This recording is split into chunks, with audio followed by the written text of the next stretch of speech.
তো যদি ভাতটা বেশি খাওয়ার জন্য কোনো স্পেশাল মানে সামান্যর মধ্যেও কোনো কিছু যদি স্পেশাল হয় সেটা দিয়ে তো অনেকটা ভাত খাওয়া যায়। তো চলো আজকে কি কি রান্না করেছি সেটা দেখে নিই। আর প্রথমেই দেখাই পাতলা পাতলা করে ধনেপাতা দিয়ে টমেটো দিয়ে মুসুর ডাল। এই ডালটাতে কিন্তু ভাত মাখাবো না, যেটা স্পেশাল রেসিপি সেইটা দিয়ে ভাত মাখাবো।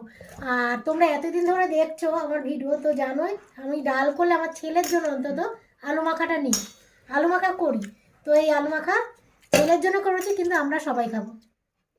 আর করেছি হচ্ছে এই বেগুন ভাজা, বেগুন ভাজাও একটা নেবো, কিচ্ছু নেওয়ার ইচ্ছা নেই, কিন্তু পাতটা তো ভরিয়ে তোমাদের দেখাতে হবে আমি এই রান্না করেছি।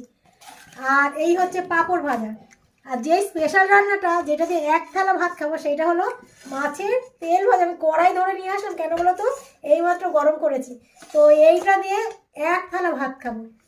তো ভীষণ ভালো লাগে, কার কার ভালো লাগে। আর মানে